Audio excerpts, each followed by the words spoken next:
E você faz a introdução do seu canal, você ainda lembra qual é a introdução do seu canal, Marcos? O João já vai colocar isso na edição em preto e branco. Eu não tenho a mínima ideia qual é a introdução do meu canal, eu não tenho. Se você quiser, a gente vai gravar um vídeo ao solto e solta nos dois canais. Vamos fazer isso. Senhoras e senhores, hoje eu tenho o prazer e a alegria de trazer aqui no meu canal Marcos Moraes. Mas afinal de contas, é o teu canal ou é o meu? Eu também não sei. É o nosso canal. É o nosso canal. É o nosso canal. A gente Na podia criar um verdade- terceiro canal nosso, chamado Nosso Canal. Pode ser. A gente escolhe uma temática e Tá, vamos escolher a temática de história da igreja. Aí você vai ter que estudar toda a história da igreja pra gente conversar. eu tô com um curso bom. É? Eu tô com um curso excelente. Ah. Contra heresias. Tá bom. Tô com um curso Valeu, excelente. já tá fazendo uma propaganda boa aí. Mas afinal de contas, por que a gente tá junto aqui mesmo? Eu ouvi uma frase, Marcos, recentemente, que me deixou muito assustado. A frase foi a seguinte: operar na Bolsa de Valores, trabalhar com Bolsa de Valores não é trabalho. Trabalho, na verdade, é você suar saindo de casa às 6 da manhã. Isso me deixa muito assustado, porque se isso for verdade e eu estiver errado, Jesus não aprova o meu trabalho na Bolsa de Valores. Se isso for verdade, Jesus não aprova o teu trabalho. Exatamente. E eu me pergunto, quantas pessoas acreditam nisso que eu acho que é mentira? Eu não sei. Eu acho que aqui é um excelente ambiente para a gente alcançar pessoas que às vezes não sabemos que acreditam nisso. Então, Eduardo, para a gente entender isso, tem que começar entendendo assim, a importância do trabalho nas escrituras, né? A gente sempre aprendeu que o trabalho é valorizado, que o trabalho deve ser valorizado, mas eu acho que tem relativamente pouco tempo que eu percebi a dimensão disso, né? Eu me lembro, inclusive eu estava lendo um material que nem era sobre trabalho, era sobre cultura ocidental. É um trabalho de David Paulson, ele falando assim sobre a desgrecização da igreja. Sim. O título do livreto é Desgrecizando a Igreja, quer dizer, tirar a Grécia de dentro da igreja, né? O negócio parece até estranho, fiquei curioso, vou ler esse negócio, mas ele mostra ali como no Ocidente a gente pensa assim, que a gente costuma falar que temos aqui a cultura judaico-cristã e não tem cultura judaico-cristã nenhuma, porque o Ocidente não valoriza o trabalho da maneira que nós vemos no Velho Testamento, como foi no povo judeu, né? Tô lembrando aqui de uma situação, quando conversando com um grupo grande na igreja, eram cerca de 600 ou 700 irmãos, pessoal que líder, pessoal que cuida de outros, coisas assim. Eu me lembro que eu perguntei assim no começo: quantos de vocês, levanta a mão aí quem gosta de trabalhar? E num grupo de mais de 600 pessoas, uns 20 ou 25 levantaram a mão. Aí é assustador isso, né? Mas comprova a tese do David Paulson de que a nossa cultura não é cultura hebraica. Porque esse negócio de que você tem que ter muito, muito escravo, porque assim, os escravos foram criados para trabalhar e a gente é para desfrutar a vida e não tem nada a ver com isso assim, está muito forte dentro da cultura grega, né?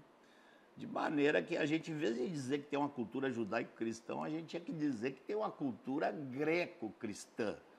E é verdade, porque a nossa cultura ela foi influenciada pela história da igreja. E já ali no 3º século, já estavam todos aqueles que eram importantes, mestres dentro da igreja, já estavam assim, tipo, o tempo todo com filosofia grega, interpretando as escrituras assim, tipo, da forma que Platão ensinava a pensar, né? Agostinho fez muito disso. Séculos depois vem o tal do Tomás de Aquino, que disse que não era tanto com Platão, que tinha que usar mais os ensinos de Aristóteles. Imagina, então os filósofos vão nos dar o formato de interpretação das escrituras. Então, aí foi tudo pro brejo, né? Bom, aí quando eu vi aquilo, eu digo, ó, irmãos, vamos ver um pouco, porque existem ideias equivocadas sobre o trabalho. Uma delas, a primeira ideia equivocada sobre o trabalho é que é como uma maldição, tá? Como se o trabalho faz parte do castigo, da queda. Como se fosse um fruto do pecado. Como se fosse um fruto do pecado. Tá? Quando, na verdade, nós vemos na Bíblia que Adão foi colocado para trabalhar antes da queda, diz que não havia quem arasse a terra, Deus foi lá e fez Adão. E Adão começou a cuidar da terra, né? Cuidar do jardim. Então, o que aconteceu após o pecado é que a terra foi amaldiçoada e aí o trabalho não ia render tão facilmente como era antes, né? E como a base toda ali no início era agricultura, era justamente cardos, abrolhos e pestes, e que a gente sabe que a agricultura não é fácil por causa disso, né? Foi ouvindo Paulson que eu me dei conta de que na mentalidade em geral, aqui no Ocidente, a vida você vive no final de semana. Os 5 dias de trabalho são aqueles dias horrorosos que você tem que aguentar para poder curtir o final de semana. A mesma coisa com relação às férias. A vida você vive nas férias. Ou você tem que trabalhar o ano todo, aquela coisa horrorosa trabalhar. E para mim foi uma confirmação quando eu mando o pessoal levantar a mão assim, e poucos levantam a mão.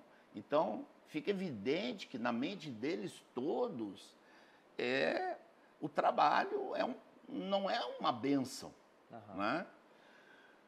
E outra fala nas Escrituras que pode nos ajudar a entender isso, a importância do trabalho, né? Não só a legitimidade, mas a importância dele, é que Deus trabalha. Tá? Deus resolveu começar a criar e não para. E Jesus, quando vem, disse, meu Pai trabalha até agora. Então, Deus nos faz capazes de trabalhar e isso faz parte da imagem de Deus colocada no homem. O homem é capaz de produzir, o homem é capaz de criar. Tudo isso vem de Deus, que é o criador, o produtor número 1. Marcos, né? me desculpe te interromper, mas o trabalho ele vem antes do pecado. Antes do pecado. Após o pecado. Permanece. Permanece. Pesado. Uhum. Ele existe hoje, né, na nossa vida cotidiana, e no futuro, pós volta do Senhor, vai existir trabalho? Pessoal... Essa pergunta é importante demais. Foi ouvindo Paulo falar dessas coisas que eu me dei conta, não só que a nossa mentalidade no Ocidente é uma mentalidade grega, mas também assim, o resultado desse tipo de mentalidade a respeito do futuro. Você vai conversar com os irmãos assim, você vai ver o pessoal achando que você morre, depois a gente ressuscita e vai passar a eternidade fazendo o quê? Sentado numa nuvenzinha, com uma arpinha, na beira de uma... Aí você vai ver Jesus falando, porque Jesus responde a tua pergunta. Tá? Jesus, numa parábola, ele fala de um senhor que deu um dinheiro lá para o pessoal, tá? E depois veio cobrar o resultado do que o cara fez com aquilo. Né?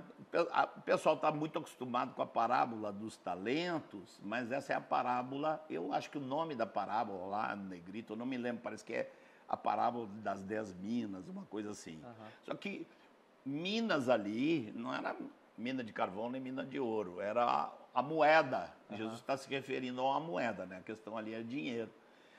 Mas ali é uma figura daquilo, da graça e dos dons que Deus coloca na nossa vida. E tem um trabalho que é o trabalho assim mais digno de todo, que é o trabalho que todo cristão tem que fazer em favor do reino de Deus. Sim. Né? E Jesus fala desse trabalhador que investiu. E o que Jesus dá de prêmio para ele? Você lembra? Um que ganhou 10 mil, ganhou 10 vezes o que ele tinha recebido. Trabalho. Trabalho. Disse assim, muito bom, servo bom e fiel. Você foi fiel, vou dar 10 cidades para você cuidar. Trabalho. Trabalho, administração. A gente tem que lembrar que uma das promessas lá nas cartas de Apocalipse assim, tem 7 promessas espetaculares ali para os vencedores. Vamos tratar de ser vencedor, né? Vamos. Precisamos. E uma das promessas para os vencedores é reinar com Cristo. Então, logo que Jesus desce e assim ganha aquela batalha do Armagedon, ali começa os 1000 anos de reino de Jesus nessa terra. E essa terra sem a maldição. A maldição vai ser tirada, né? Paulo explica isso na carta dele aos Romanos, capítulo 8. Ele fala que a criação está na expectativa da manifestação dos filhos de Deus, porque a própria criação será libertada do cativeiro. E é justamente nesse milênio que, assim, Jesus vai reinar sobre a terra toda. Ora, para reinar sobre a terra toda, Espero tem que a que gente ter... esteja lá trabalhando. Com certeza, a gente vai estar lá, se a gente for fiel ao Senhor, como o Senhor falou. Amém. Né? Então, você está vendo aí o trabalho no futuro, e o trabalho como premiação. Aí eu me lembro que o dia que eu falei, depois que eu falei isso tudo, eu perguntei de novo para a turma, e aí, pessoal, quantos de vocês levantarei minha gostam do mão. trabalho? Todo mundo levantou a mão, da hora para outra, todo mundo começou a gostar do trabalho.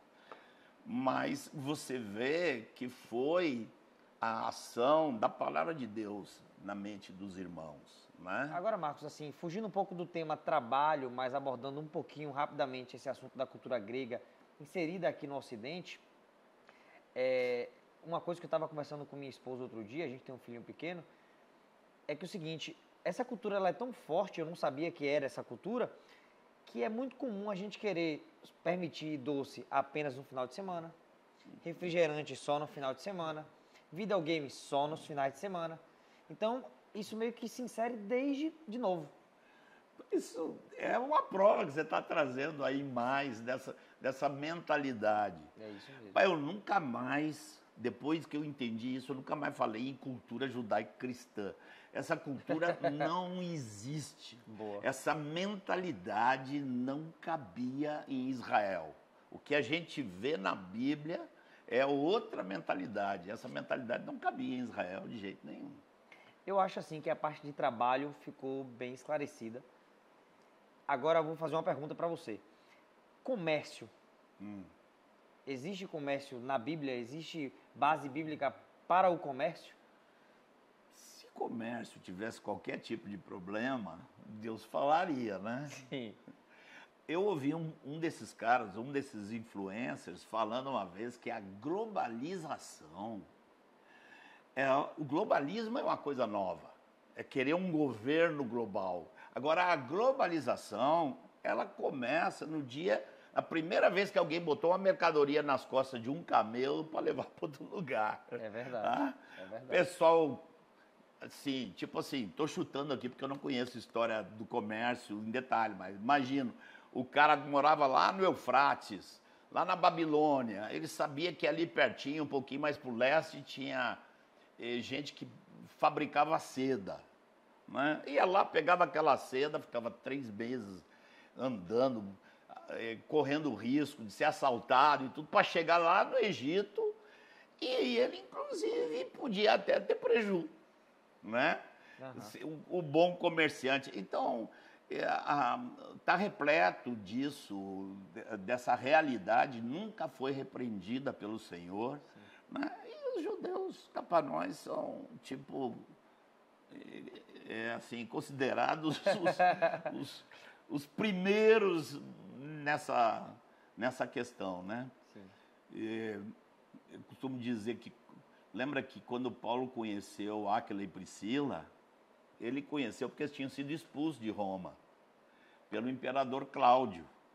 Tá? Mas quando entra Nero, o que Nero fez? Nero mandou os judeus tudo voltar. Para mim, que o Nero viu, assim, ó, sem judeu esse negócio não funciona. Tem que trazer os caras para cá para essa coisa funcionar bem. Então, o comércio está completamente respaldado nas escrituras, né?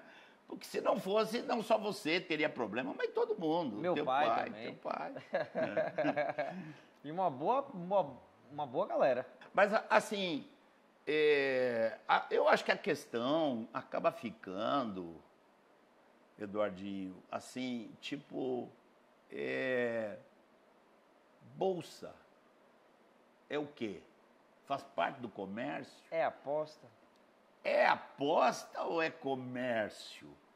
Aí não é comigo, aí é contigo. A bolsa você tem muitos aspectos a serem abordados, mas eu vou focar em dois. O primeiro aspecto é o fato de que a bolsa ela é um centro de negociação. A bolsa é a junção de compradores e vendedores. Ativos como milho, ouro, boi, dólar, índices mundiais, empresas são negociadas com compradores e vendedores. Assim, trocando em miúdos, é basicamente isso. Então é um comércio, só que digital. Ao invés de você pegar o caminhão, ir na Ceasa, buscar o tomate, levar para o seu mercado e vender, você consegue negociar isso de maneira online e digital com quem está vendendo na Ceasa e quem está comprando no mercado. Você está falando em Ceasa porque era o que teu pai fazia, Exatamente, né? exatamente. 3 vezes por semana, levantando às 4 da manhã para ir na Ceasa. Exatamente. Então, assim, eu lembro, Marcos, uma vez que a gente estava lá em casa, primeiro eu lembro da gente conversando no shopping sobre bolsa de valores. Você muito preocupado, você tinha conversado, um irmão tinha conversado contigo sobre bolsa e tal. Minha preocupação ali é porque você estava recém começando e eu contei para um dos pastores companheiros aqui em Salvador, o Benito. Sim. Falei, rapaz, o Eduardinho está trabalhando num negócio da bolsa aí, que vocês costumam chamar de trader, né? Isso. Aí o Benito disse, Marcos, quem entra nesse negócio aí, 95% é sardinha, os 5% é tubarão comendo a sardinha. Eu digo, ai, vá meu sobrinho ser uma sardinha Engolido. E ser engolido por um tubarão aí. Yeah. Aí a gente começou a conversar. E uma vez num churrasco lá em casa, estávamos conversando, você, meu pai e eu, e aí você chegou à seguinte conclusão, de que, vocês dois são traders. Você, Vado, faz trade no seu mercado físico e ele faz trade no mercado digital. Então a bolsa ela possibilita isso. Hoje com a digitalização, com a bolsa tendo saído do pregão Viva Voz aqui no Brasil, por exemplo, e ido para a internet, isso é muito fácil. Qualquer lugar do mundo você faz isso, de casa você faz. Você tira o fator suor, mas se fosse o suficiente para dizer que se você não está suando, você não está trabalhando, a gente aqui não está trabalhando, o pessoal que está aqui com a gente gravando não está trabalhando, o médico não está trabalhando, e uma série de profissões não existiriam. Que faz parte da frase que o sujeito falou lá, que você falou, né? Tem que sair 6 da manhã, tem horário. Tem que sair às 6 da manhã e suar. E tem que suar. E se o cara vai para um escritório com ar-condicionado... Não está trabalhando. Não está trabalhando. Não está trabalhando. Chega a ser, assim, engraçado de falar. Você não pensa que isso é dito de uma maneira séria e às vezes em formato até de conselho. Mas assim, a bolsa ela consegue juntar esses compradores e vendedores. Então você tem um ativo. Isso. Você compra um ativo e vende um ativo. É como se você estivesse comprando um carro e vendendo um carro. Você compra ouro, você compra milho, você compra uma ação de uma empresa, você se torna sócio. E aí é o segundo aspecto que eu quero levantar sobre bolsa. Quando você compra uma ação e se torna sócio de uma empresa, você está de maneira indireta produzindo emprego. Com certeza. Indiretamente, por quê? Você está aportando capital na empresa, essa empresa está contratando mais, essa empresa está gerando mais lucro, tanto para os acionistas, né, óbvio que são sócios, mas também para os funcionários, que a grande maioria tem participação no lucro da empresa. Então, você forma uma cadeia de trabalho e emprego, que são coisas diferentes, mas que se encaixam, muito grande. Então, assim, só abordando esses dois aspectos, a gente já consegue observar que é um comércio como outro qualquer. É um comércio. É um Se comércio é permitido e a bolsa é um comércio, então é um trabalho lícito diante do Senhor. Então eu estou bem. Então você fique tranquilo. Eu estava pensando o que é que eu ia fazer da vida.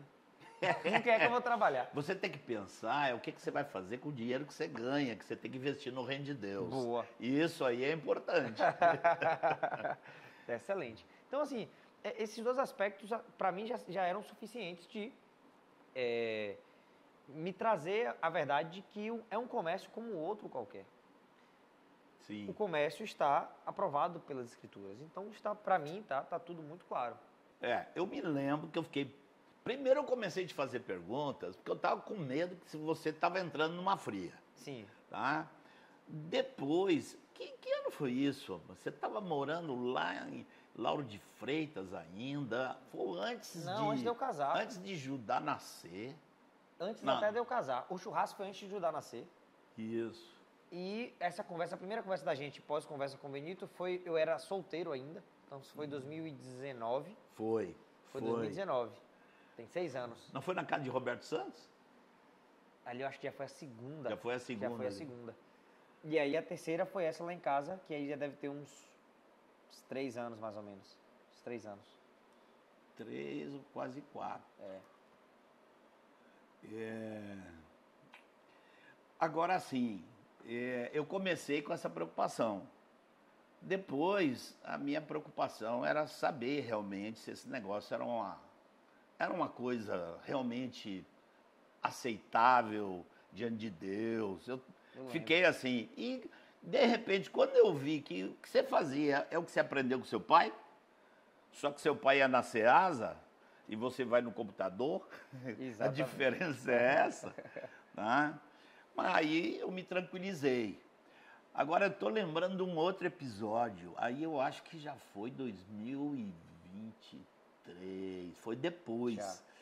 Quando, para mim, foi uma confirmação, tá, de que o que você fazia não tinha nada a ver com aposta, porque você começou a me falar que alguns traders estavam usando a tal da opção binária e que isto era, assim, uma aposta. Sim. Você lembra desse episódio? Lembro. Como é que foi? Como é que você... eu não tenho essa ciência para explicar em detalhes, né? Assim, eu lembro... O que acontece? O termo trader, ele é muito mal explicado. A grande maioria não entende o que significa o termo trade ou trader. Trader é a profissão, trade é o que é feito. É como se fosse um negociador, negociante, comerciante. Trade não é comércio em inglês? Se você me vendesse celular, nós fizemos um trade. Eu comprei esse celular de você. Nós temos um comprador. Você vai comprar celular velho, né? A depender do preço. De Se eu achar um comprador para depois eu entregar. Assim, aqui a gente tem um comprador, um vendedor e um produto. Eu compro esse celular na sua mão acreditando que eu vou conseguir vender ele mais caro. Esse é o meu objetivo. Envolve risco? É claro que envolve. Eu não sei se você já trocou uma peça. Eu não sei quanto tempo sua bateria vai durar. Isso envolve riscos. Mas o termo trade é um comércio, do inglês comércio. Tem a ver com compra e com venda. Com compra e com venda, seja de serviço, seja de produto, mas tem a ver com compra e venda. Tem que haver um produto. Seja esse produto físico, digital, que se esse produto seja um serviço, mas tem que haver um produto. Tá? Então tem um comprador, um vendedor e um produto. Aonde que cai a aposta esportiva? Onde que cai a opção binária? Onde que cai tudo isso? É que não há um produto. Não há um comprador, e não há um vendedor. Existe você dizendo que aquele ativo em 1 minuto vai terminar acima do valor que ele está, mas não teve uma negociação, não teve um produto. Você diz que vai ser e coloca R$100 ali. Se você estiver certo, a casa de aposta, no caso a corretora, te paga 87% de lucro. Então você bota 100 e volta 187. Essa porcentagem varia. E se você errar? Você perde 100%.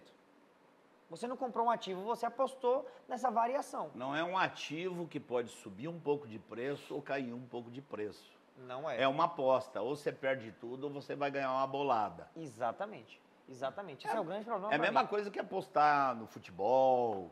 Corrida de cavalo, mesmíssima coisa. Luta de UFC é a mesma coisa. Outro dia eu ouvi falar de irmão, tipo assim, dizendo que está se sustentando jogando pôquer. Aí com certeza não é comércio. Aí é aposta. Né? Agora, quando você me falou disso, eu digo, poxa, realmente é diferente. Sim. É diferente. Esse negócio de opções binárias, você pode explicar um pouquinho mais para alguém que porventura esteja trabalhando com isso? Eu me lembro que tinha a ver com uma plataforma. Não vou citar o nome da plataforma. Não precisa. Eu vou fazer propaganda, eles não estão me pagando.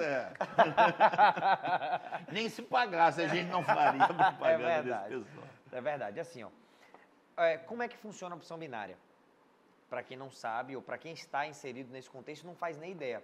Porque você olha o gráfico, pelo gráfico parece que é um mercado financeiro como Bolsa de Valores aqui no Brasil, como Nasdaq, S&P, enfim, bolsas mundiais. Você olhando de fora, você acha que é. Mas, na verdade, aquilo ali é um gráfico replicado. Então, você pega algo que existe de verdade, que é a Bolsa de Valores, e você faz um espelho na plataforma. Aí você já entrou numa linguagem bem assim de quem é da área mesmo. Né? Vou tentar dar um exemplo Vocês aqui. que estão ouvindo aqui, se vocês não estão entendendo nada dessa explicação dele, não tem problema. Eu também estou assim, ó. O recado com dificuldade de acompanhar. O recado principal já foi dado. Uhum. O trabalho não é fruto do pecado. O trabalho é bom.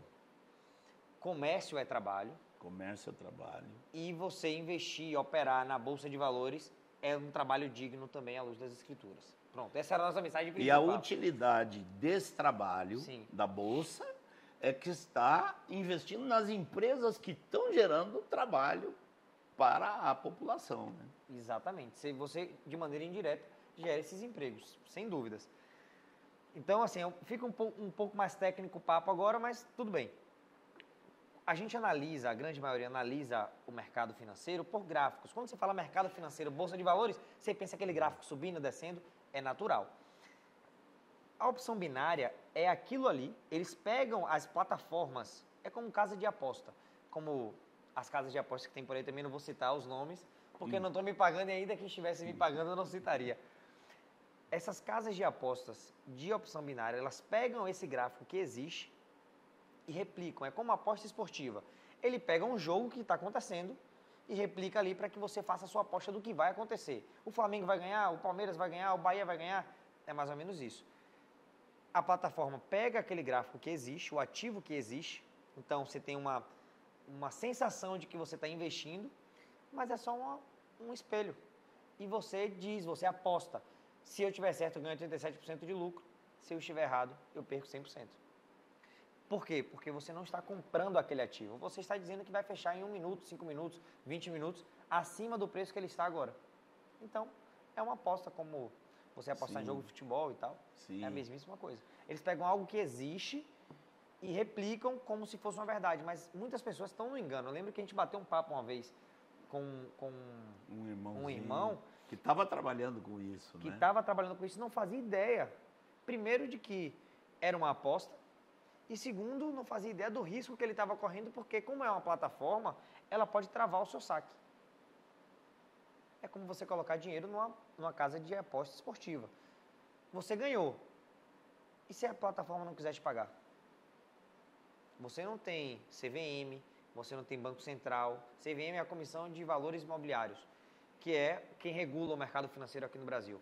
você não tem o Banco Central, você não tem uma série de órgãos que regulam isso. E a gente bateu um papo mais ou menos isso. Ó, isso não é nem lícito e é perigoso, não é nem arriscado, é perigoso. Eu me lembro que eu fiquei preocupado e perguntei para um outro irmãozinho aí se ele trabalhava com isso. Ele disse, trabalho. Eu disse, ó, você tem que vir aqui, eu vou te levar lá no Eduardinho, que você tem que ouvir ele. Né?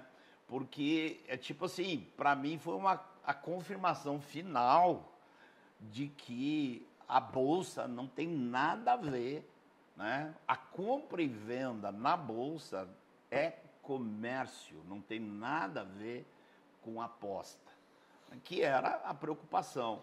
Eu espero, assim, que o pessoal que está nos ouvindo, principalmente aqui do meu canal, que eu acho que tem muita gente que não está nem aí para esse assunto, Sim. o pessoal que segue você está mais interessado nesse assunto, mas é importante que todos entendam, porque você pode ajudar a tirar confusões de dentro da igreja. Porque tem irmãos que estão trabalhando como traders, né? E o outro pode começar a criticar. E você pode dizer, não, peraí, não é assim. Isso não é uma aposta, isso é um comércio. E o comércio sempre foi lícito diante de Deus. Dando um resumo aqui, para que você possa ser útil em situações onde aparecer esse tipo de engano, né? Exatamente. Importantíssimo. Para encerrar, eu vou fazer a pergunta para o povo. Você que está me ouvindo, você gosta de trabalhar? Levante a sua mão se você gosta de trabalhar. Porque Jesus usou uma parábola sobre o trabalho na eternidade. E você que tem interesse na eternidade, tem que saber dessas coisas. E você que está aqui no meu canal e no canal de Marcos, o que é que achou dessa... Caramba! Ah, Bela Show. Outra coisa que não sei se você já descobriu. Pode sair o gaguejo. Não tem problema, todo mundo sabe que é normal um cara gaguejar. Eu, às vezes, gaguejo e vejo que um cara que edita lá deixa a gaguejada lá. Dou uma gaguejada, volto, repete a palavra. Se você me deixar gaguejando, João Paulo, eu vou apagar você do meu canal. Ele vai botar isso em preto e branco, bicho, eu tenho certeza. Ele sempre coloca. Então é o seguinte, se você gostou desse bate-papo, gostou que nós abordamos um tema que é da nossa rotina, que é, de certa forma, secular, à luz das Escrituras, comenta aqui pra gente qual o próximo tema para eu convidar Marcos de novo para vir aqui no meu canal e quem sabe ele permite a gente postar esse próximo vídeo no canal dele também, para que a gente aborde outros temas à luz das Escrituras. Amém. Talvez a gente tenha que conversar um pouco, porque você está trabalhando como trader já tem o quê? 4, 5 anos? Especificamente como trader tem uns 5 anos. 5 anos, né? Só que depois de um tempo você começou a trabalhar dando curso. De repente, uma hora dessa, a gente aí chega e dá uma jogada nesse negócio aí para ver, porque pode ter muita gente no Brasil interessado em fazer um curso, né? E, rapaz, tem um bocado de gente aqui em Salvador que a gente sabe que tá contigo, né? Você tá com o escritório grande, cheio de monitor, para bem um monte de gente trabalhar. A gente deveria ter gravado para lá. Mas excelente, ó. Vamos fazer o seguinte. Como esse vídeo vai sair nos 2 canais, eu queria convidar você que está no canal de Marcos, que ainda não me segue, a me seguir no Instagram e me manda uma mensagem lá no direct.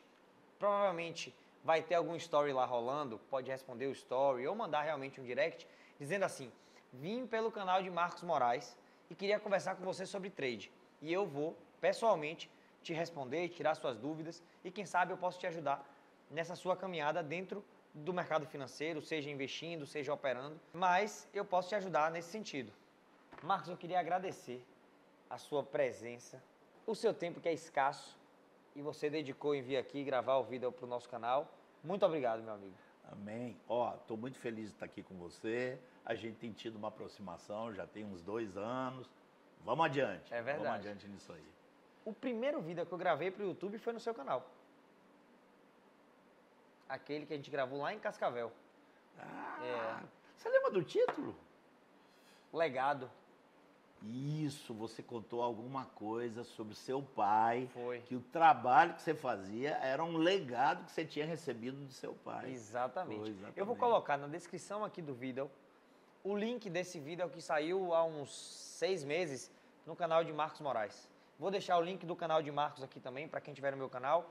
Marcos, deixa o meu também na descrição do seu. Amém. Amém. Pessoal, ó. Tchau, tchau.